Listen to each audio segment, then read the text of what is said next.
안녕하세요. 반갑습니다. 와우의 최영동 파트너입니다.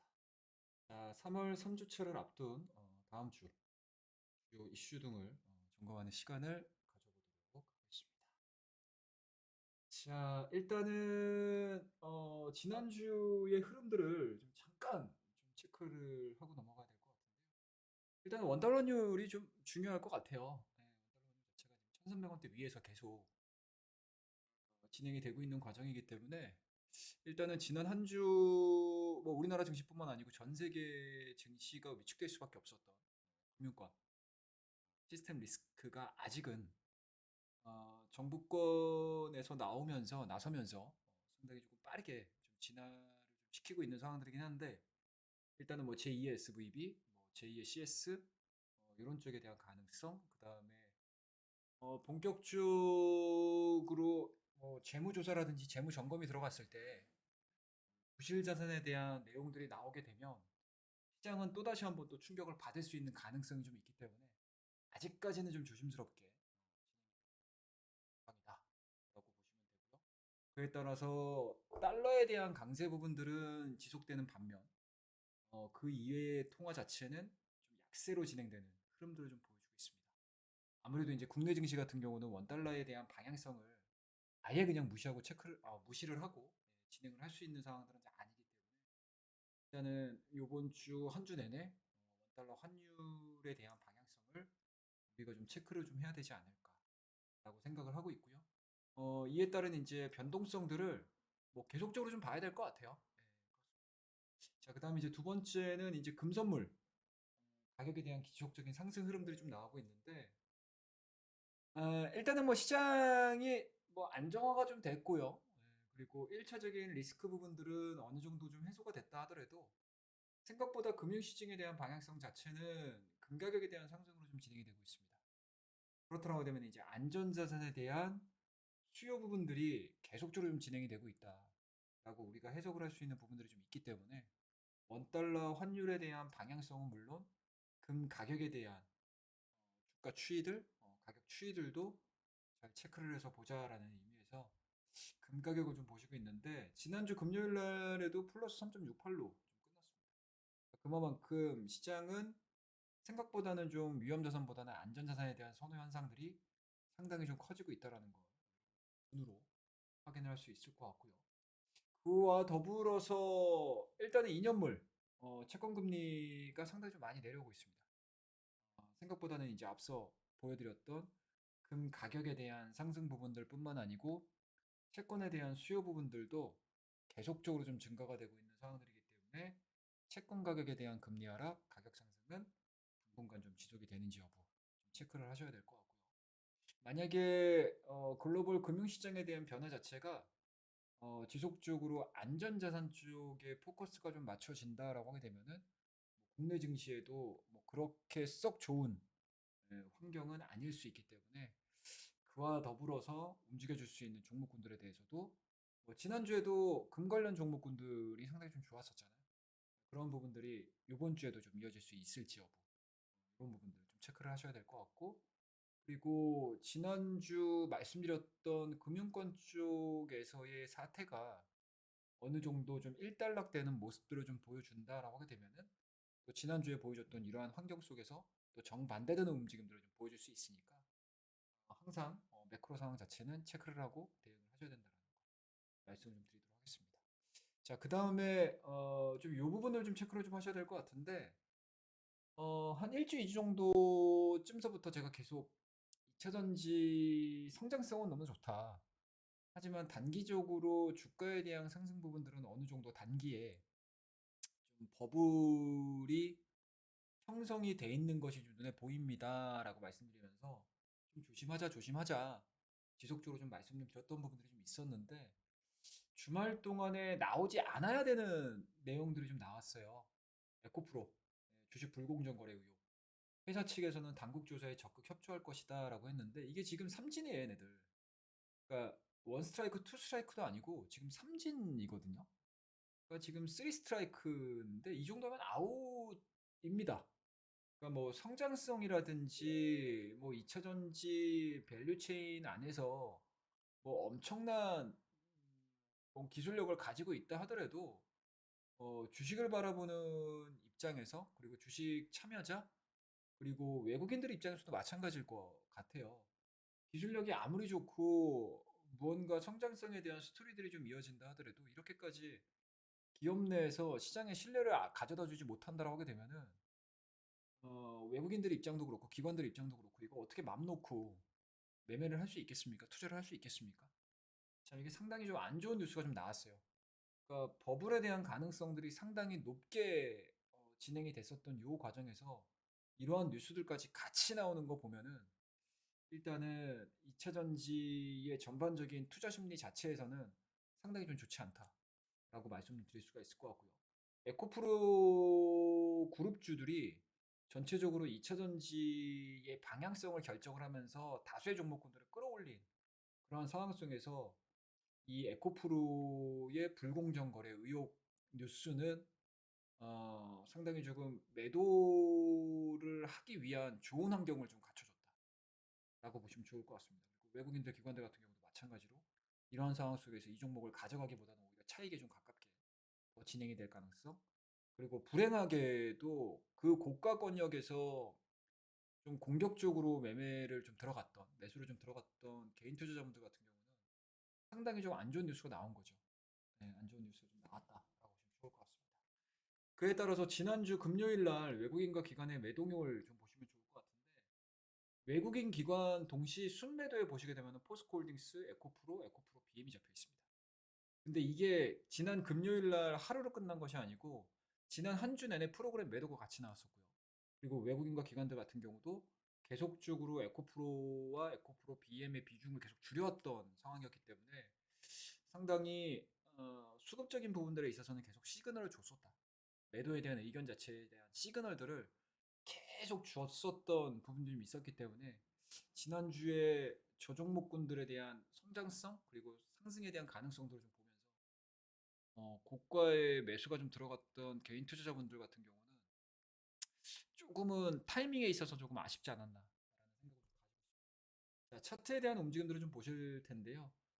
5일선 이탈이 좀 나왔습니다. 뭐 물론 이제 최근에 10만 원이었던 주가 자체가 40만 원대까지 올라가는 과정에서 5일선이 이탈하지 않았던 적은 없었던 것 같아요. 하지만 현재 5일선을 살짝살짝 걸치면서 급등을 했었던 패턴들 중에서 대량 거래량을 동반해서 5일선에 이탈하는 부분들은 최근래에 들어서는 최초의 흐름들이 좀 아니었나라는 생각이 좀 들고요. 아이러니하게도 주말을 기점으로 해서 또 불공정 거래에 대한 의혹들까지 좀 불거진 상황들이기 때문에 투심 자체는 그렇게 좋지 않을 것이다. 그리고 좋지 않은 투심 자체가 거래량을 동반한 하락세가 좀 나온다라고 하게 되면은 패닉셀이 나올 가능성이 높기 때문에 이 부분들을 좀 체크를 하시면서 대응을 좀 하셔야 되지 않을까 생각이 좀 듭니다. 그리고 다음 주에 대한 전반적인 흐름들 자체는 일단은 추가적인 소음에 대한 여진, 소음 존재 가능성은 분명히 있습니다. 아직 완전하게 은원권에 대한 리스크 자체가 해결되지 않은 상황들이기 때문에 이 부분들은 다음 주에 주가 영향에게 아직까지는 좀 남아 있다라고 보시면 좋을 것 같아요. 그다음 두 번째로는 뭐 심각한 부실만 아니다라고 하게 되면 뭐 예금 보증이나 뭐 은행 간 합병을 통해서 해결은 가능한 상황들이나 이거는 가장 베스트 시나리오에 가깝기 때문에 진행되는 추이를 좀 지켜보셔야 될 것 같고요. 그와 더불어서 유럽 쪽 같은 경우는 ECB 통화정책회의에서 50bp 인상을 좀 단행을 했습니다. 그러니까 은행권에 문제가 발생을 했음에도 불구하고 ECB 쪽에서 50pp를 인상을 시켰다라는 부분들은 그만큼 인플레에 대한 부분들이 아직까지 해결이 되지 않고 있고요. 그리고 아직까지 뭐 고피를 좀 늦출 수 있을 만한 환경은 아니다라는 거를 그대로 좀 반영을 한 게 아닌가라는 생각이 좀 들고요. 그리고 이제 다음 주에 우리가 기다리고 있는 FOMC에서 과연 파월이 SVB 이 CS 사태를 직면한 상태에서 과연 금리를 올릴 것인가? 뭐 한편에서는 여전히 인플레에 대한 추이 자체가 하락 추세를 그려가고 있는 상황들이기 때문에 뭐 0.25다 진행이 될 가능성 그리고 한쪽에서는 SVB와 CS에 대한 내용들이 계속 압박을 하고 있는 상황들이기 때문에 지금 수준에서는 또 금리를 올리지 못할 수 있다. 라는 의견들이 합치가 되면서 0.25, 25bp에 대한 이야기들이 좀 나오고 있는 상황들이긴 하지만 여전히 50bp에 대한 가능성들 가능성들, 확률은 굉장히 낮아졌어요. 확률은 거의 뭐 제로에 수렴되고 있는 상황들이긴 한데, 과연 파월 의장이 25bp라든지 금리 인상 결정을 하고 나서 어떠한 코멘트를 달지 좀 지켜보셔야 되지 않을까라고 생각을 하고 있습니다. 그래서 다음 주에 대한 전반적인 흐름들 자체는 뭐이 정도 큰 흐름들을 좀 보시면서 메인스트림을 좀 보시면서 대응을 하시는 게 좀 좋은 전략이 될 가능성이 높다라고 생각이 좀 들고요. 다만 우리가 뭐 매크로 상황 자체가 뭐 그렇게 썩 좋지 않다 하더라도 또 매매를 할 수 있는 종목군들을 좀 찾아봐야 되지 않습니까? 그렇다고 되면은 다음 주에 있을 이슈들을 우리가 하나하나씩 좀 점검을 하는 시간을 좀 가질 텐데요. 다음 주 월요일 날은 정부 이슈로서 2023년도 2월 자동차 산업에 대한 동향이 나옵니다. 그러니까 최근 들어서 2차 전지 쪽에 대한 강세가 좀 나왔음에도 불구하고 전반적으로 자동차 관련된 종목군들은 그렇게 크게 반응을 하지 않았거든요. 오히려 후발주로서 지난주 중반 이후서부터 상승에 대한 추이를 좀 많이 보여줬는데 이 부분들을 좀 끌어올릴 수 있는 무언가 좋은 데이터들이 좀 나올지 좀 체크를 좀 하셔야 될 것 같고요. 그리고 중기부 직원을 대상으로 해서 챗 GPT 활용한 좀 특강이 예정이 되어 있습니다. 아마 주말 동안에 관련 GPT 관련된 챗봇 관련된 이슈들을 보시는 분들이 좀 계셨다라고 하게 되면 많은 뉴스가 나왔습니다. 그러니까 지난주에 이제 바이두에서 어니봇을 출시를 했는데 생각보다 시장에서는 그렇게 크게 열광하지 않았어요. 오히려 그날 밤에 있었던 MS AI 데이에 훨씬 더 좀 열광하는 모습들을 좀 보여줬고요. 그리고 이제 국내 같은 경우는 이제 카카오를 필두로 해서 새롭게 챗봇 GPT 서비스를 제공을 하겠다라는 뉴스 플로우들이 상당히 좀 많아지고 있는 상황들이기 때문에 성장주 쪽에서 오히려 로봇이라든지 챗봇에 대한 지속적인 눌림목을 통한 상승 구간들이 좀 나아질 수 있는 모멘텀들은 지속이 되고 있는 것 같습니다. 이런 부분들을 좀 체크를 하셔야 될 것 같고요. 그리고 세 번째로는 게임 개발자 컨퍼런스가 다음 주 월요일서부터 개최가 되기 때문에 게임주들에 대한 흐름들이 어떻게 나올지 좀 지켜보셔야 될 것 같고, 그리고 정부 일정으로는 대중교통 마스크 의무 해제가 다음 주 월요일서부터 시작이 됩니다. 뭐 그렇더라고 되면은 뭐 짤막하게나마 화장품주들이 일시적으로 좀 올라갈 수 있는 모멘텀들은 좀 확보를 하겠죠. 하지만 화장품주들 같은 경우는 너무 오래된 뭔가 이제 모멘텀 테마 쪽에 속해 있기 때문에 오히려 대중교통 마스크 쪽보다는 중국의 리오프닝, 중국의 수요 회복, 요쪽이 지난주 금요일날 상당히 좀 좋았었거든요. 근데 요번 주에도 이어진다라고 하게 되면은 뭐 이러한 이제 이슈들과 더불어서 조금 더 탄력성을 좀 보여줄 수 있는 상황이기 때문에 이러한 이슈들도 좀 체크를 좀 하셔야 될 것 같고요. 그 다음에 이제 바이오 같은 경우가 2차전지가 죽었을 때 새롭게 바이오와 반도체가 지금 부각이 되고 있고 예상이 상당히 좀 기대감들이 좀 커지고 있는 상황들인데 그 이슈와 맞물려서 바이오 유럽 스프링 개최가 좀 있는 상황들이기 때문에 이 일정들은 좀 체크를 한번 해보자라고 말씀드리고요. 자, 화요일 날 넘어가서 보시게 되면은 수소 상용차 보급을 위한 정책 간담회가 예정이 돼 있습니다. 최근 들어서 이제 신재생과 관련해 가지고 뭐 풍력이라든지 태양광이라든지 그리고 원자력이라든지 한 차례도 계속 지금 순환매가 좀 돌고 있는 상황들인데 수소 쪽은 아직은 그렇게 크게 진행이 되지 않았습니다. 그런 부분들에서 봤었을 때 수소 상용차 보급을 위한 정책 간담회가 어떠한 내용들이 좀 담겨져 있을지 좀 지켜보셔야 될 것 같고요. 그 다음에 여전히 로봇주들 같은 경우 지난주에 삼성의 로봇 산업에 대한 진심을 확인을 했고요. 그와 더불어서 뭐 현대도 그렇고 포스코도 그렇고 로봇 산업에 좀 뛰어들 수 있는 그런 뭔가 판이 잘 열려 있었다라고 하게 되면은 요번 주, 그러니까 다음 주죠. 다음 주 화요일 날 있을 첨단 로봇 규제 혁신 방안 기업 설명회 개최. 요 부분에서도 마찬가지로 모멘텀을 입을 수 있는 가능성이 좀 있기 때문에 로봇주들에 대한 추가 상승 흐름들은 상당 부분 좀 확률이 높아지는 그러한 이제 이슈가 아닌가라는 생각이 좀 들고요. 그리고 한국과 이스라엘 간 스마트 모빌리티 기업 협력 강화 이런 내용들도 좀 있고요. 그리고 SK이노베이션이 SK온에 대한 관련 제공시가 좀 있는 상황들이기 때문에 요거는 SK이노베이션에 국한돼서 좀 체크를 좀 하셔야 되는 이슈가 아닌가라는 생각이 좀 듭니다. 그리고 개별 기업으로 봤었을 때는 카카오 게임즈, 아케이지 워 출신이 있기 때문에 카카오 게임즈가 그동안에 상당히 조금 재미가 없었습니다. 그러니까 시장의 상승이 나올 수 있는 섹터 자체가 굉장히 좀 국한돼 있던 상황이었기 때문에 게임주들이 그렇게 크게 뭔가 이제 선호되지 못했었던 모습이었거든요. 하지만 2차 전지가 만약 차익 매물들이 쏟아지면서 과연 시장의 수급 자체가 어떤 쪽으로 흘러가는지를 좀 보자라고 했었을 때 이러한 개별 기업의 이슈 자체, 이벤트 자체는 좀 의미 있게 좀 볼 수 있지 않을까라는 생각이 좀 들고요. 일단은 그 다음에 이제 볼 수 있는 부분들은 이제 애플페이 21일 날 국내 서비스 도입 예정이기 때문에 애플페이 관련주들은 추가적인 뭐 단발성 이슈로는 좀 해볼 만한 그러한 좀 내용들이지 않을까라는 생각에서 일정으로 한번 좀 넣어봤고요. 자, 그 다음에 이제 수요일 날 넘어와서는 좀 신경 써서 좀 보셔야 될 내용들이 좀 있는 것 같습니다. 일단 2023년도 1월 인구 동향이 나옵니다. 그러니까 최근에 저출산이라든지 그리고 뭐 결혼율이라든지 그다음에 이혼율이라든지 이러한 이제 뭔가 이제 인구와 관련된 데이터들이 상당히 좀 많이 나온 상황인데 저출산이 지금 사회적 문제로 지금 대두가 되고 있는 것도 맞고요. 정부에서도 상당히 좀 신경을 쓰고 있는 상황들이어서 수요일 날 발표된 2023년 1월 인구 동향과 관련해 가지고 과연 정부에서는 어떠한 코멘트를 좀 내보낼까? 그리고 현 정부에서 저출산과 관련해서 3월 달을 기준으로 해서 굉장히 좀 대규모 정책들을 좀 내보낼 수 있다. 라는 이야기들이 좀 계속 흘러나오고 있는 상황들이기 때문에 수요일 날 2023년도 1월 인구 동향에 대한 데이터 부분들은 좀 신경 써서 좀 보셔야 될 것 같고요. 이 데이터들이 좀 나오면서 정부가 어떠한 발표를 하는지 이것도 좀 신경 써서 좀 보셔야 되는 이벤트가 아닌가라는 생각을 좀 가지고 있습니다.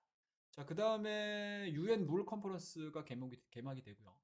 그리고 K바이오 랩 허브 협약식이 예정이 되어 있습니다.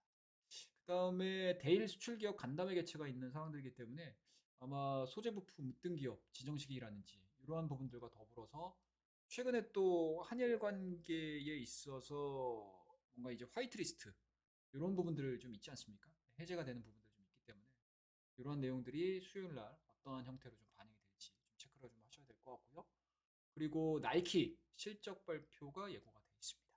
자, 이렇게 해서 수요일까지 일정이었고 다음 주 목요일과 금요일에 일정들 좀 체크를 하고 마무리 좀 짓도록 하겠습니다. 자, 목요일 날 같은 경우 연료전지 수출 산업화 비전 선포식이기 때문에 뭐 우리나라 이제 수소 관련된 연료전지 이쪽을 좀 체크를 좀 해서 보시면 좋겠죠. 그다음에 이제 수소연료 수출 확대에 대한 포럼들도 좀 예정이 돼 있는 상황들이어서 이것도 마찬가지로 엮어서 좀 보시는 게 좀 맞다라는. 그리고 ESS 융합 시스템 보급 및 에너지 신사업 금융지원 상업 공고가 좀 있습니다. 이 세 가지가 어떻게 보면은 이제 거의 같은 이슈라고 보시면 좋을 것 같아요. 그다음에 목요일서부터는 이제 FOMC 본격적으로 시작이 되는 흐름이고요. 그다음에 화웨이 폴더블 공개가 예정이 되어 있습니다. 최근 들어서 폴더블 폰에 대한 스토리들이 상당히 좀 좋아지고 있습니다. 오히려 2023년도에는 폴더블 폰의 점유율 자체가 증가가 될 수 있다. 그리고 새로운 탑티어로서 올라설 수 있다. 라는 이제 예상들이 조금 기대들이 상당히 좀 커지고 있는 상황들이기 때문에 아마 폴더블 부품주들과 관련된 종목군들이 최근 들어서 바닥권에서 상당히 좀 잘 살아 올라오는 모습을 좀 보여주고 있습니다. 뭐 대표적으로는 KH바트, 그다음에 이제 파인 엠텍 정도가 되겠죠. 아마 관련된 주가들의 흐름들을 좀 보시게 되면 아마 이 부분들에 대한 이슈들과 더불어서 추가적인 상승 흐름들도 우리가 좀 노려볼 수 있지 않을까라는 생각이 좀 들고요. 그리고 금요일 날 같은 경우는 신경 써서 좀 보셔야 될 이슈는 좀 있는 것 같습니다. 한더수 국무총리의 어린이집 현장 방문이 예정이 되어 있습니다. 이게 오전 시간대로 제가 지금 알고 있거든요. 뭐 그렇다고 되면 앞서 말씀드렸던 수요일 날 인구 동향과 더불어서 어린이집 현장 방문 때 과연 이제 어떠한 관련 내용들이 좀 나오는지 여부 이러한 부분들을 좀 보게 되면 이번 주 한 주 정도는 저출산과 관련된 종목군들을 좀 신경 써서 좀 보시면은 좀 확률 높은 매매가 좀 되지 않을까라는 생각이 좀 들고요. 세 번째로는 한국의 사회 동향 포럼입니다. 뭐이 부분들도 어떤 내용들이 좀 나올지는 모르겠어요. 전반적인 사회 동향에 대한 이야기들을 할지 아니면 현재 우리나라가 안고 있는 무언가 문제점에 대한 내용들을 조금 더 부각시키면서 나아가는 좀 나아진 정책들을 내보낼지 이것도 마찬가지로 신경 써서 좀 보셔야 될 거고 그다음에 수요일 날 있었던 뭐 물의 날과 관련해서 유해 물 컨퍼런스 또 참석이 좀 예정이 되어 있습니다. 뭐 이런 것들 좀 인지해서 좀 보시자라고 하게 되면은 이번 주에는 좀 크게 한 세 가지 정도로 나눠볼 수 있을 것 같아요. 일단은 저출산, 그다음에 이제 두 번째로는 GPT, 그다음에 세 번째로는 뭐 로봇 정도가 있고요. 그리고 네 번째로는 연료전지 관련된 에너지 관련된 이런 쪽으로 크게 놓고 봤었을 때 하나의 뭔가 이제 카테고리를 좀 형성을 하면서 좀 매매를 할 수 있는 무언가 종목군들은 어느 정도는 좀 눈에 보이지 않을까라는 생각을 좀 가지고 있으니까요. 말씀드렸던 전반적인 시장에 대한 분위기, 그리고 다음 주에 있을 관련된 이벤트, 모멘텀, 그리고 뭔가 일정적인 부분들, 스케줄적인 부분들을 좀 잘 체크를 하셔가지고 종목들을 잘 꾸려내신다라고 하게 되면은 다음 주 한 주도 시장과는 다르게 트레이딩을 할 수 있는 종목군들을 찾는데 훨씬 더 좀 수월할 수 있을 것이다 라고 말씀드리겠습니다. 자, 오늘 내용이 도움이 되셨다라면 구독과 좋아요, 알람 설정까지 꼭 부탁드리도록 하겠습니다. 감사합니다.